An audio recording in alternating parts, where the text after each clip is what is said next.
প্রাক্তন নাটক লোকে পয়সা দিয়ে দেখতে যায়, আর সিপিএম এর নাটক লোকে ঘেন্না করে দূর থেকে। শাসনে মজিদ মাস্টারের নাটক দেখেছে, সিপিএম এর 34 বছর ধরে নাটক দেখেছে, হাতে ভোট দেওয়ার জন্য হাত কেটে দেওয়ার নাটক দেখেছে। সিপিএম এর নাটক কেউ পয়সা দিয়ে দেখতে যায় না। প্রাক্তন না, ব্রাত্য তো সব থেকে ব্রাত্যজনের মতো একটা বই কজন পড়েছে? ব্রাত্য একটা অত্যন্ত বড় নাট্যকার।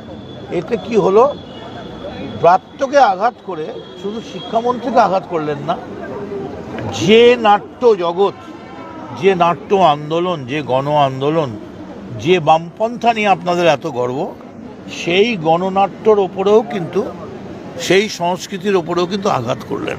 তার জন্য দীর্ঘদিন ধরে আপনারা একটা কাজ করুন না, এই নির্বাচন হচ্ছে না কেন বলে আপনারা একটা মিছিল ডেকে দিন, কবে ডাকবেন টাইম বলে দিন, আমরাও মিছিল টিছিলগুলো করি। আমাদেরও গা হাত পা সব গুটিয়ে যাচ্ছে, আমরাও শুকিয়ে যাচ্ছি না। ব্রাত্যর আজকে যাওয়ার সঙ্গে হঠাৎ মিটিংয়ের কি, আর মিটিং করে তো গোয়ারান হারবেন। আমি এখন থেকেই বলে দিচ্ছি, নমিনেশন দিতে পারবেন না, হেরে যাবেন, তারপরেই বাইরে গেটে ধর্নায় বসে যাবেন, মুখে কাপড় বেঁধে কালো, যে আমাদের গণতন্ত্র কেড়ে নিল, আমাদের ভোট দিতে দিল না, আমাদের নমিনেশন দিতে দিল না। এই তো অবস্থা।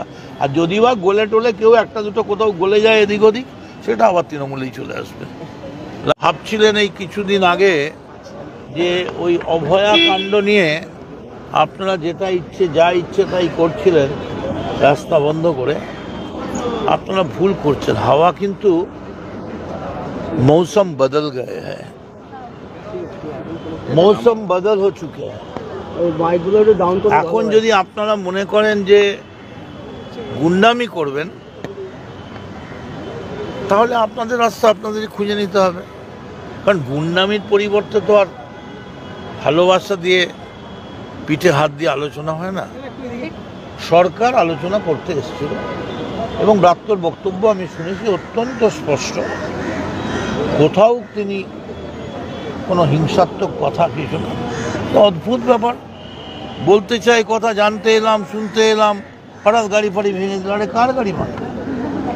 তবে এই জিনিস যদি চলতে শুরু করে, এবং এটা আমাদের দল ভোটার লিস্টে ঝাঁপিয়েছে, যেহেতু ভুয়ো ভোটার ধরার জন্যে স্ক্রুটিনিতে মন্ত্রী রাস্তায় নেমে পড়েছে, ওরা বুঝতে পেরে গেছে ওদের ওই জোট চুরি করা ভোটার লিস্টটা এবার জাল হয়ে যাবে। অতএব এক্ষুনি আঘাত করো, এবং এই যে তৃণমূলের প্রয়াস, মমতা বন্দ্যোপাধ্যায়ের নির্দেশ, তাকে অন্যদিকে ঘুরিয়ে দেওয়ার জন্য এই ঘটনা। সিপিএম বলছে ব্রাত্য নাটক করছে, মানে ব্রাত্য তো নাটকই করে। ব্রাত্যর নাটক দেখার জন্য লোকে পয়সা দিয়ে যায়।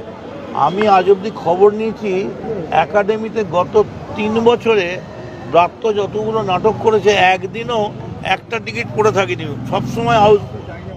ফ্ল্যাট বুকিং চলছে, আজই যোগাযোগ করুন Gita construction, B10/249 near central park, Kalyani. Booking চলছে কল্যাণী B2/221, B2/312, কাঁচরাপাড়া ঘটক রোড, সতীশ নন্দী রোড, লোক সিনেমা চাঁদমারি রোড, লিচুবাগান সিরাজ মন্ডল রোড, টিকটিকি বাজার, মিলননগর আগুরিপাড়া, রজনীবাবু রোড, নিপেন সরকার রোড, আরপি স্কুল, নৈহাটি 6 নম্বর গেট, বিজয়নগর, ভাটপাড়া, রূপশ্রী হল, হালিশহর, রাজমহল হাউজিং এস্টেট। আজই ফোন করে বিস্তারিত জানুন। গীতা কনস্ট্রাকশন 9831478795।